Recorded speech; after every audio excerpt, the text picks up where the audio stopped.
impossible act to follow, but I'll do my best. I don't think it's going to be hard. Use the mic. Okay, all right. As always, Glynn is an impossible act to follow, but I'll do my best. I'm Mark Vanlandingham. I'm at Glynn University. I studied with Charlie as a postdoc in the early 1990s. Joe and Charlie, congratulations on your 50th anniversary.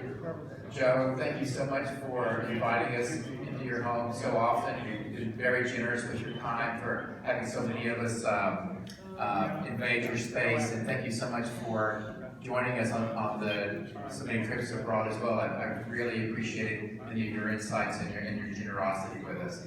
But most of my time I've spent with Charlie, and so I wanted just to make a few brief comments on some things, or some sets of things that I've learned from him. I suspect that many of my colleagues in the audience feel the same thing. I promise to be brief.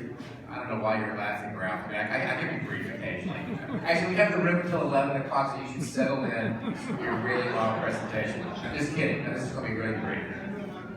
So there were three sets of things that I learned from Charlie when I came to work with him as a postdoc. And some of those things I anticipated learning, and some of them I didn't. And so by the time that I approached Charlie as I finished my dissertation in the early 90s, I wanted to work with him as a postdoc. He was very famous. He was a very accomplished sociologist and demographer, and I knew from reading his work that he was the one that I wanted to study with after my PhD. And I expected to learn a lot about the methods and substance of demography and sociology, especially in Southeast Asia, and I did. There was no big surprise on that. But the other two sets of things I was kind of surprised about what I would learn from him. And one is, I learned from him a lot of professional ways of going about being a good professor, or the best professor I can be. And what I really have in mind is mentorship.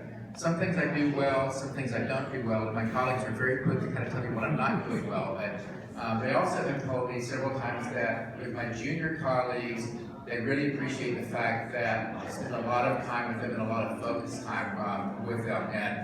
And to the extent that's true, I attribute that to Charlie. I was so impressed with him when I came to study with him that he not only made time available, but he was also very present. He made the best part of his day available to make sure that we were getting what we needed. And I really appreciated that from him.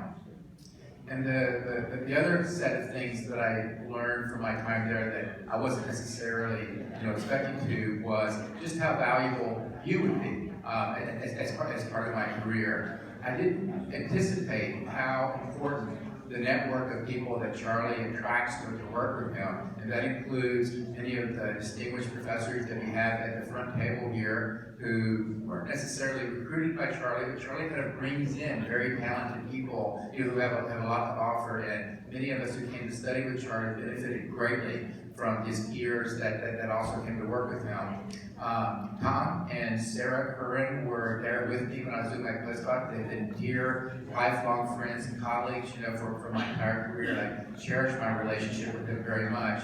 And then many of the scholars, the younger scholars who came to work with him afterwards, many of whom were just up here, but also many scholars from America, Thailand, who have gone on to do terrific things. I've been very honored and privileged to follow their careers and also really benefit from the fact that Charlie's a center of gravity that attracts a lot of, I think, really promising young scholars to work with them, and I've benefited greatly from that. So thank you very much.